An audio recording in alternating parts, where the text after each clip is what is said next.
साथियों नमस्ते, स्वागत, अभिनंदन आप सभी का मैया पाठशाला के इस डिजिटल प्लेटफॉर्म पे। साथियों, राजस्थान सरकार के सूचना और प्रसारण विभाग के द्वारा प्रकाशित राजस्थान सूजस पत्रिका है, मासिक पत्रिका प्रकाशित होती है और उस मासिक पत्रिका से संबंधित मासिक प्रश्नोत्तरी है वो भी प्रकाशित होती है। साथियों, तो इससे संबंधित 3 क्लासें हैं वो अपने पहले हो चुकी है। ये चौथी क्लास है जो पूर्णतः सूजस आधारित प्रश्नोत्तरी रहेगी। साथियों, किस पे आधारित रहेगी? सूजस राजस्थान सरकार के द्वारा प्रकाशित और उस पर आधारित प्रश्नोत्तरी रहती है। साथियों, राजस्थान करंट अफेयर से संबंधित प्रश्न है वो इस पत्रिका से हमेशा पूछे जाते हैं। ये बहुत उपयोगी, परीक्षा उपयोगी पत्रिका है जिसको हर प्रतियोगी को पढ़ना चाहिए। ठीक है, तो साथियों इससे संबंधित लगभग 15 से 20 प्रश्न लिए मैंने और कुछ प्रश्न जिनकी व्याख्या भी जरूरी थी तो वो भी इसमें मैंने शामिल किए। तो चलिए बढ़ते हैं अपन। पार्ट 4 रहेगा ये राजस्थान सूजस आधारित प्रश्नोत्तरी। जो आप किसी भी एग्जाम की तैयारी करो, राजस्थान स्टेट लेवल के जो भी एग्जाम है उन सब में इससे संबंधित प्रश्न है वो आपसे पूछे जाते हैं। देखिएगा, पहला प्रश्न है, अपनी बस राजस्थान रोडवेज ग्रामीण परिवहन सेवा के तहत कितनी ब्लू लाइन बसों का शुभारंभ है वो किया गया था।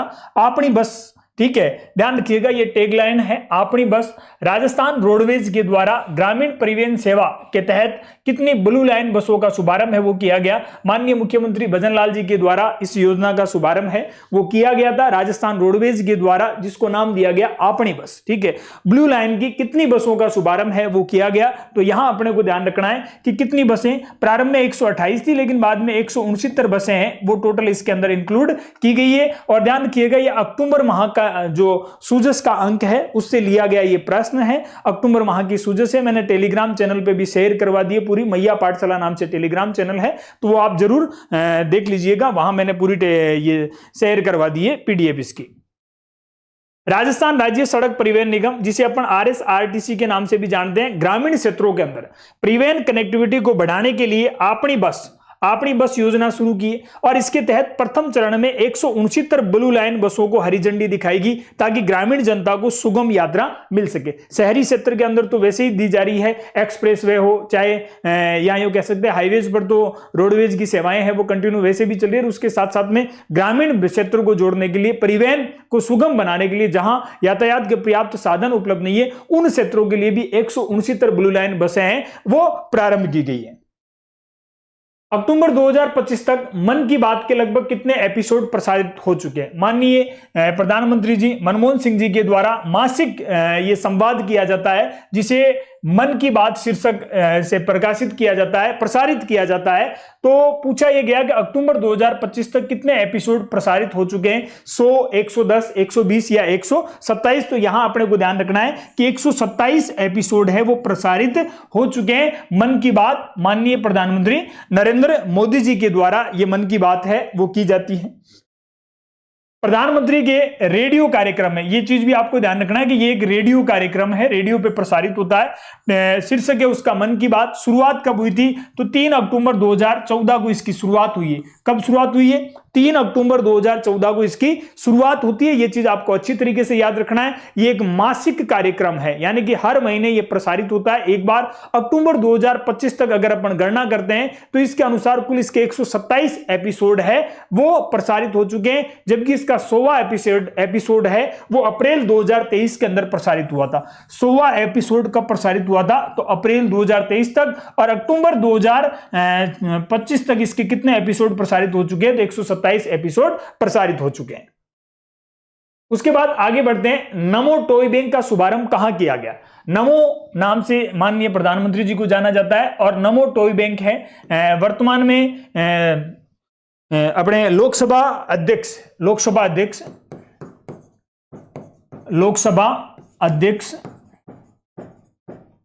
ओम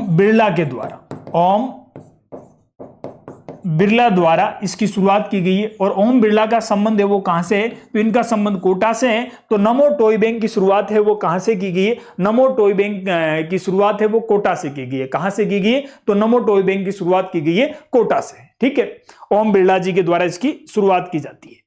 पर्यावरण संरक्षण और वंचित बच्चों को खिलौने उपलब्ध करवाने के लिए। ध्यान रखिएगा, आजकल प्रश्न ये भी पूछे जाते हैं, नमो टॉय बैंक का संबंध है वो किससे रहा है, तो यहां अपने को ध्यान रखना है कि एक तो पर्यावरण संरक्षण और उसके साथ साथ में वंचित बच्चों को खिलौने उपलब्ध कराने के उद्देश्य से नमो टॉय बैंक की पहल की जाती है। और ये शुरुआत कहां से होती है, तो कोटा से शुरू किया गया था। इसमें पुराने खिलौनों को वापस क्या किया जा रहा है, रिसाइकिल किया जा रहा है। और रिसाइकिल शब्द आते ही ध्यान रखिएगा ये किससे जुड़ा हुआ है, तो ये पर्यावरण संरक्षण से जुड़ा हुआ है। और उसके बाद में उनका क्या किया जा रहा है, रीयूज किया जा रहा है। और रीयूज किसके लिए किया जाता है, तो वंचित वर्ग के बच्चों के लिए, वंचित वर्ग के बच्चों के लिए इनका रीयूज किया जा रहा है। ठीक है, तो इसी वजह से दोनों चीजें यहां इंक्लूड हो जाएगी कि नमो टॉय बैंक का उद्देश्य क्या है, तो एक तो पर्यावरण संरक्षण और उसके साथ साथ में वंचित वर्ग के जो बच्चे हैं उनको खिलौने उपलब्ध करवाने के लिए नमो टॉय बैंक की शुरुआत की जाती है। ओम बिरला जी के द्वारा इसकी शुरुआत होती है। कहां से होती है, तो कोटा से इसकी शुरुआत की जाती है। ठीक है,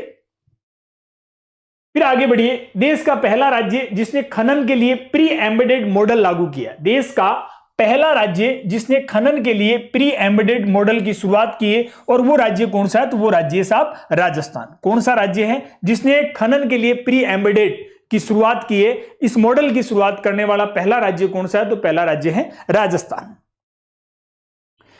राजस्थान खनन पट्टों की नीलामी प्रक्रिया को और पारदर्शी और तेज बनाने के लिए प्री एम्बेडेड क्लियरेंस मॉडल है, इसको लागू किया गया है। और इसको लागू करने वाला अग्रणी राज्य, इसका अर्थ क्या होता है, तो ध्यान रखिएगा, नीलामी से पहले ही आवश्यक जो भी मंजूरियां हैं वो सरकार के द्वारा तैयार रखी जाती है कि संबंधित जो भी खनन क्षेत्र है उसके खनन क्षेत्र खनन के लिए जो विभिन्न विभागों से, विभिन्न आयोगों से जो मंजूरी लेनी होती है वो सरकार के द्वारा पहले ही ले ली जाती है। बस तैयार नीलामी के अंदर संबंधित फर्म है जिसको ये अलॉट होता है, तो फिर उसको सरकार के द्वारा ये पहले ही साथ में दे दी जाती है कि आपको इन विभाग से ये अनुमति है, वो सरकार के द्वारा दी जा रही है। तो इसे आप किस नाम से जानोगे, इसे आप प्री एम्बेडेड क्लियरेंस मॉडल के नाम से जानोगे। और इसकी शुरुआत करने वाला राजस्थान है, वो देश के अंदर अग्रणी राज्य है, पहला राज्य है। राज्य में ऊंट के निर्यात व परिवहन पर प्रतिबंध है वो किस वर्ष लगा था, ध्यान रखिएगा, ऊंट की बात चल रही है। ऊंट है वो पशुधन श्रेणी के अंदर, पशुधन श्रेणी में राजस्थान का राज्य पशु है। राजस्थान का राज्य पशु 2014 में घोषित कर दिया गया, 2014 में इसको घोषित कर दिया गया, घोषित किया गया था। ठीक है, अब 2014 के अंदर इसको पशुधन श्रेणी के अंदर राजस्थान का राज्य पशु घोषित कर दिया जाता है, तो फिर इसके किस पर, निर्यात पर प्रतिबंध लगा दिया जाता है, इसके परिवहन पर प्रतिबंध लगा दिया जाता है, इसके वध पर प्रतिबंध लगा दिया जाता है। और ये कब लगाया गया था, तो 2015 के अंदर ये प्रतिबंध है वो लागू कर दिया जाता है। कब किया जाता है, 2015 में।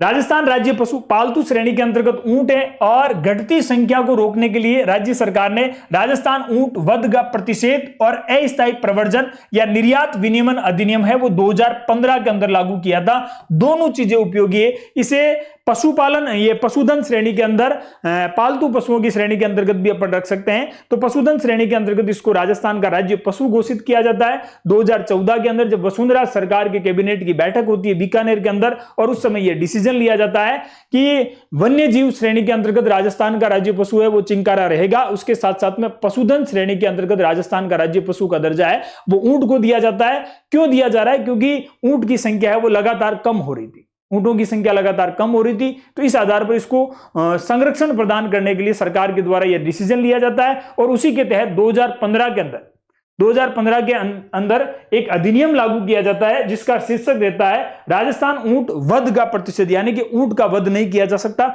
जो टोंक का मुबारक महल ऊंट की कुर्बानी के लिए जाना जाता था उस पर रोक लगा दी जाती है। ठीक है, अब ऊंट का आप वध नहीं कर सकते। इसके साथ साथ में इसके प्रवर्जन और इसके निर्यात पर भी क्या कर दिया गया, पाबंदी लगा दी गई। ठीक है, तो ये कब लागू हुआ, 2015 में। उसके बाद राजस्थान अंतर्राष्ट्रीय लोक महोत्सव RIFF का आयोजन है वो कहां किया जाता है, राजस्थान अंतर्राष्ट्रीय लोक महोत्सव RIFF का आयोजन है वो कहां किया जाता है, जोधपुर, जयपुर, बीकानेर या जैसलमेर। तो यहां अपने को ध्यान रखना है कि इसका आयोजन है वो जोधपुर में किया जाता है। कहां किया जाता है, जोधपुर में इसका आयोजन किया जाता है। राव जोधा के द्वारा जोधपुर की स्थापना की जाती है। 1453 के अंदर राव जोधा है वो जोधपुर को बसाते हैं। राठौड़ राजवंश की नई राजधानी के रूप में मेहरानगढ़ दुर्ग है, इसकी नींव रखते हैं। मां करणी के हाथों कहते हैं कि दुर्ग की नींव रखी जाती है। ठीक है, तो उस जोधपुर के अंदर ये आपके अंतरराष्ट्रीय लोक महोत्सव का आयोजन होता है, जिसे RIFF के नाम से अपन जानते हैं। जोधपुर रिफ मेहरानगढ़ दुर्ग जोधपुर में आयोजित होने वाला एक वार्षिक संगीत और कला महोत्सव है। इस चीज को भी आपको अच्छी तरीके से याद रखना है। एक हर वर्ष आयोजित होता है संगीत और कला महोत्सव है। इसे यूनेस्को के द्वारा भी काफी सराहाया गया। यह शरद पूर्णिमा के आसपास में आयोजित किया जाता है मेहरानगढ़ दुर्ग के अंदर। कौन सी साहित्य कृति राजस्थानी साहित्य के आदिकाल से संबंधित है? इससे पूछा गया है कि कौन सी साहित्य कृति है जो राजस्थान साहित्य के आदिकाल से संबंधित है। वीर सतसई की मैं बात करता हूं तो वीर सतसई है वो सूर्यमल मिश्रण के द्वारा लिखी गई। सूर्यमल मिश्रण के द्वारा लिखी गई, सूर्यमल मिश्रण ने लिखी है। और सूर्यमल मिश्रण है वो बूंदी के शासक राम सिंह के दरबारी विद्वान थे। बूंदी के शासक राम सिंह द्वितीय के दरबारी विद्वान। ऐसा कहा जाता है कि लाख पसाओं का इनको सम्मान प्राप्त था। और इस रचना के अंदर 1857 की क्रांति का आंखों देखा विवरण मिलता है। वीरों की सच्चाई है ये। 1857 की क्रांति का आंखों देखा विवरण इस रचना में विवरण मिलता है। ठीक है, उसके बाद में मैं विरुद्ध छतहरी की बात करता हूं तो ये विरुद्ध छतहरी है वो महाराणा प्रताप से संबंधित है। महाराणा प्रताप से संबंधित मारवाड़ के कवि और अकबर के दरबारी विद्वान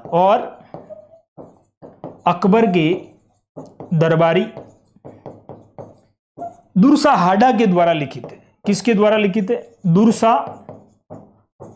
हाडा के द्वारा लिखित है। आडा भी लिखा हुआ आता है और हाडा भी लिख देते हैं। वैसे दुरसा आडा सही है। ठीक है, ये भी आपको ध्यान रखना है कि दुरसा आडा है, ये सही है। दुरसा आडा द्वारा लिखित है।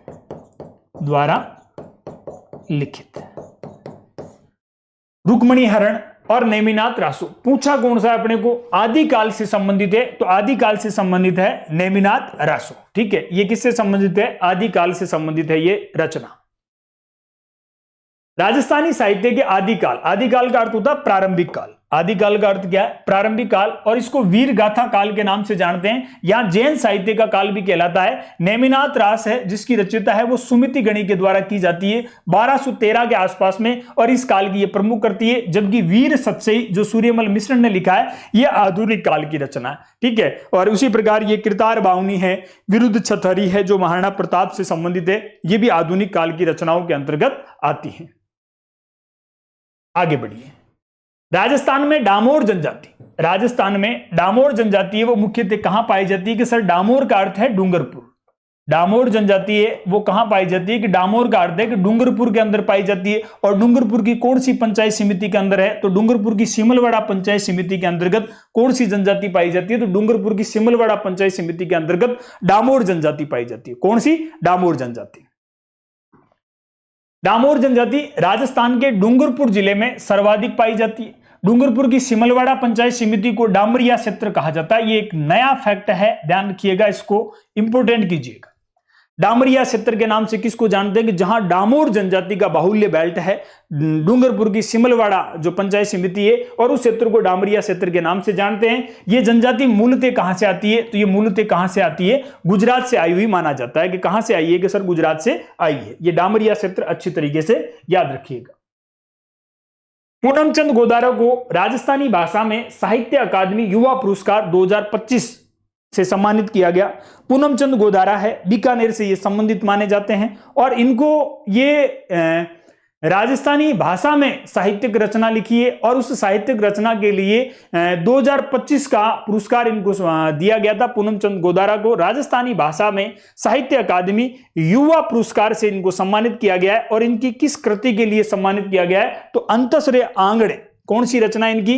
अंतश्रेय आंगड़े नामक रचना इनके द्वारा लिखी जाती है और इस रचना के लिए इनको राजस्थानी भाषा में साहित्य अकादमी युवा पुरस्कार 2025 से सम्मानित किया गया।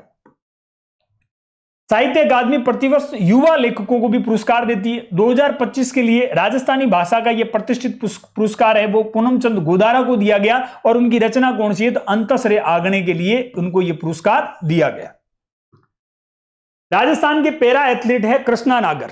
राजस्थान के पैरा एथलीट कृष्णा नागर का संबंध है वो किस खेल से है? तो बैडमिंटन से संबंधित है। पैरा एथलीट कृष्णा नागर का संबंध है वो किस खेल से है? तो पैरा एथलीट कृष्णा नागर का संबंध है वो बैडमिंटन खेल से है। किससे संबंधित है? बैडमिंटन से संबंधित है।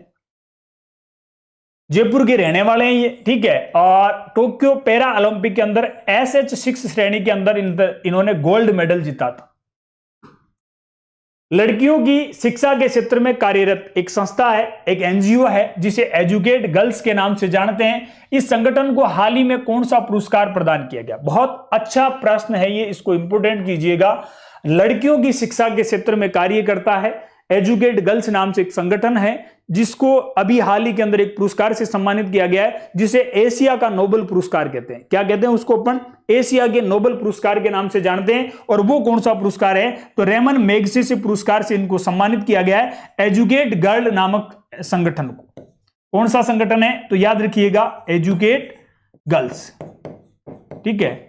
और इसे एशिया का नोबेल पुरस्कार कहा जाता है। एशिया का नोबेल पुरस्कार इसको कहा जाता है। नोबेल पुरस्कार से संबंधित भी एक प्रश्न आएगा आगे, तो उस पर भी अपन चर्चा करेंगे। एशिया के नोबेल पुरस्कार के नाम से अपन इसको जानते हैं। रेमन मैग्सेसे पुरस्कार से इनको सम्मानित किया गया था, ठीक है। सूचना का अधिकार दिलाने वाले अरुणा राय को भी यह पुरस्कार दिया गया था। एजुकेट गर्ल्स एक गैर लाभकारी संस्था है। गैर लाभकारी संस्था का मतलब क्या है? कि ये एक NGO है। क्या है? ये एक NGO है और राजस्थान के ग्रामीण क्षेत्र की बालिकाओं को स्कूल से जोड़ने का कार्य करता है, ठीक है। जो बालिकाएं किसी कारणवश स्कूल है वो बीच में ही छोड़ देती है तो उन लड़कियों को वापस शिक्षा से जोड़ने हेतु ये कार्य करता है, ठीक है। उत्कृष्ट सामाजिक कार्य के लिए एशिया का नोबेल माने जाने वाला रेमन मैग्सेसे पुरस्कार से इस संगठन को सम्मानित किया गया है। उस संगठन का नाम है आपके एजुकेट गर्ल्स। खेरवाड़ा CHC है जो उदयपुर के अंतर्गत आती है, ठीक है। और यहां एक बटालियन भी थी 1857 की क्रांति के दौरान। तो CHC मतलब सामुदायिक स्वास्थ्य केंद्र। इनके द्वारा मां और बच्चों को बेहतर स्वास्थ्य सुविधाएं प्रदान करने हेतु किस केंद्र की शुरुआत की गई? खेरवाड़ा CHC के द्वारा। CHC मतलब सामुदायिक स्वास्थ्य केंद्र, और उसके द्वारा नवजात बच्चे और जच्चा और बच्चा दोनों को बेहतर स्वास्थ्य सुविधाएं प्रदान करने हेतु किस केंद्र की शुरुआत की गई है? तो कंगारू मदर केयर लॉन्ज की शुरुआत है वो इनके द्वारा की जाती है, ठीक है। कंगारू ऑस्ट्रेलिया का ये पक्षी है और सबसे बड़ी श्रेणी के पक्षियों के अंतर्गत भी आता है। ऑस्ट्रेलिया और न्यूजीलैंड वाले बेल्ट में न्यूजीलैंड में कीवी ज्यादा है। कंगारू मदर केयर KMC कम वजन वाले नवजात शिशु के लिए जीवन रक्षक तकनीक है। खेरवाड़ा उदयपुर के सामुदायिक स्वास्थ्य केंद्र में माताओं को यह सुविधाएं देने के लिए विशेष लॉन्ज है वो यहां पे बनाया गया है। अच्छा प्रश्न है, इसको इंपोर्टेंट कीजिएगा। उसके बाद सुरक्षा सखी संवाद पखवाड़े का आयोजन किया गया था। सुरक्षा सखी संवाद पखवाड़े का आयोजन कब से कब तक किया गया है? तो 1 से 15 सितंबर 2025 तक सुरक्षा सखी पखवाड़े का आयोजन किया गया था। 1 से 15 सितंबर 2025 तक कौन से पखवाड़े का? सुरक्षा सखी संवाद पखवाड़े का आयोजन किया गया। महिला सुरक्षा और पुलिस व जनता के बीच संवाद बढ़ाने के लिए राजस्थान पुलिस के द्वारा, यह आपको अच्छी तरीके से याद रखना है कि यह पखवाड़ा किसके द्वारा मनाया गया था? तो यह सुरक्षा सखी संवाद पखवाड़ा है वो राजस्थान पुलिस के द्वारा। किसके द्वारा? राजस्थान पुलिस के द्वारा। राजस्थान पुलिस के द्वारा इस पखवाड़े का आयोजन किया जाता है, जैसे परिवहन पखवाड़ा भी ये मनाते हैं। सुरक्षा सखी योजना चलाएगी और इसी क्रम में सितंबर के प्रथम पखवाड़े में संवाद कार्यक्रम का आयोजन किया गया था। Shri Parshuram Gyanpeeth centre of excellence and research Bhawan है वो कहां स्थापित किया गया? परशुराम जी जिनके बारे में कहा जाता है कि इस सृष्टि को 21 बार क्षेत्रीय वहीन इन्होंने किया था। तो वही परशुराम जी ज्ञानपीठ सेंटर ऑफ एक्सीलेंस की स्थापना, सेंटर ऑफ एक्सीलेंस के तहत एक रिसर्च सेंटर की स्थापना है, वो कहां की जाएगी? तो जयपुर के अंदर इसकी स्थापना की जाएगी। कहां? जयपुर में। इस प्रश्न को भी आप इंपोर्टेंट कीजिएगा। विप्र कल्याण बोर्ड और सामाजिक संगठनों के सहयोग से भगवान परशुराम के नाम पर शोध और उत्कृष्टता केंद्र ज्ञानपीठ की स्थापना है, वो जामडोली जयपुर के अंदर की गई है। जामडोली जयपुर में। राजस्थान के कुरातिया और शाहपुरा क्षेत्र में किस धातु के भंडार मिले हैं? बहुत अच्छा प्रश्न है, नवीनतम प्रश्नों की श्रेणी में आएगा ये। तांबे और सोने के भंडार है वो यहां से प्राप्त हुए। मिग 21 को अंतिम उड़ान में शामिल महिला पायलट है प्रिया शर्मा, जो राजस्थान के किस जिले से संबंधित है? मिग 21 की अंतिम उड़ान में शामिल पायलट जिसके अंतर्गत महिला पायलट प्रिया शर्मा का नाम आता है, और प्रिया शर्मा है वो राजस्थान के किस जिले से संबंधित है? तो प्रिया शर्मा का संबंध है वो राजस्थान के झुंझुनू जिले से। किस जिले से? राजस्थान के झुंझुनू जिले से। झुंझुनू जिले को सैनिक और पायलटों की भूमि कहा जाता है। मेजर पीरू सिंह की धरती के नाम से जानते हैं अपन झुंझुनू को। मेजर पीरू सिंह की धरती के नाम से इसको जाना जाता है। मेजर पीरू सिंह 1948 के अंदर मिला था इनको पुरस्कार। ऐतिहासिक मिग 21 की विदाई होती है और उसमें महिला पायलट के रूप में प्रिया शर्मा ने भाग लिया था।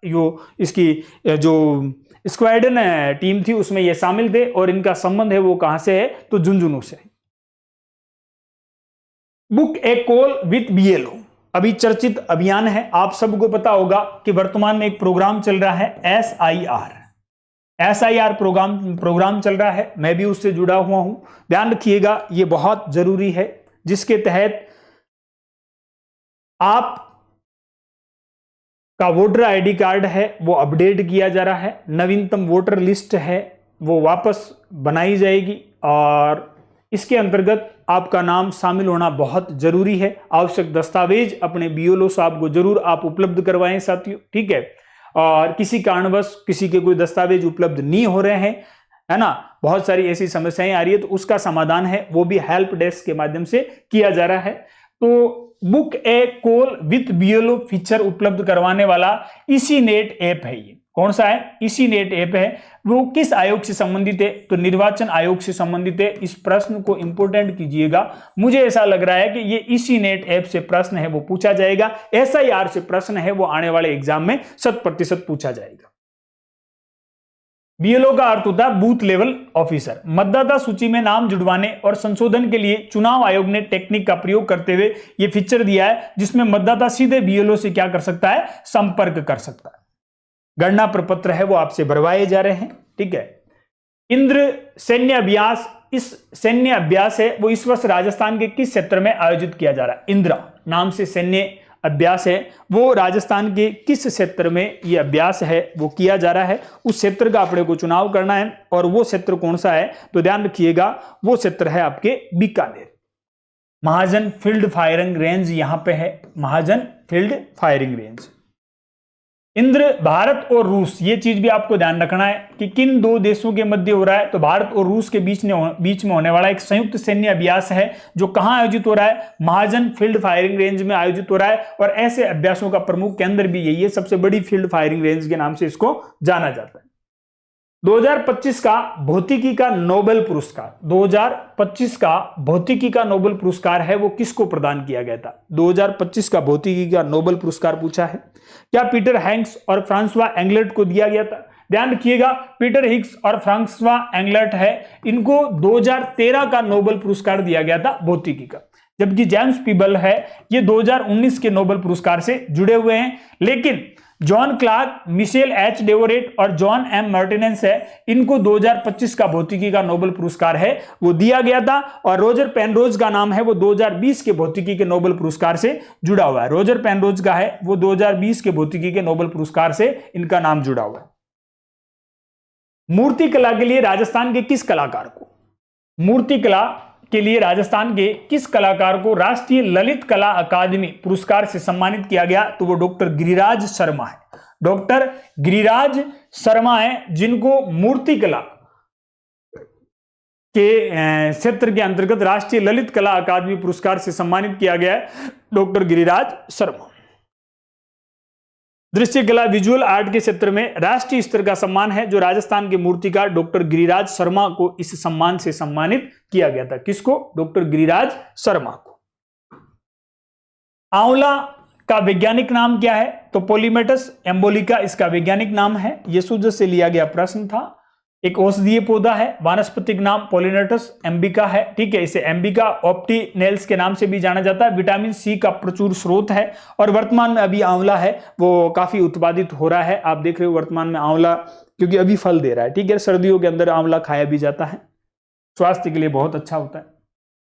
इल्फ्रोफापोडा गुप्ती नाम से एक मधुमक्खी की एक नई प्रजाति है, वो कहां खोजी गई है? तो नामदफा नेशनल पार्क के अंदर इसकी खोज होती है। नामदफा नेशनल पार्क है जो अरुणाचल प्रदेश के अंदर स्थित है। ये चीज भी आपको ध्यान रखना है। जैव विविधता के लिए प्रसिद्ध है और हाल ही में शोधकर्ताओं ने वहां मधुमक्खी की एक नई प्रजाति खोजी है जिसे इन्होंने ये नाम दिया था। तो ये राजस्थान सूजस पर आधारित प्रश्न थे। उसके साथ साथ में कुछ राष्ट्रीय स्तर के प्रश्न है वो भी इसमें शामिल किए गए हैं साथियों।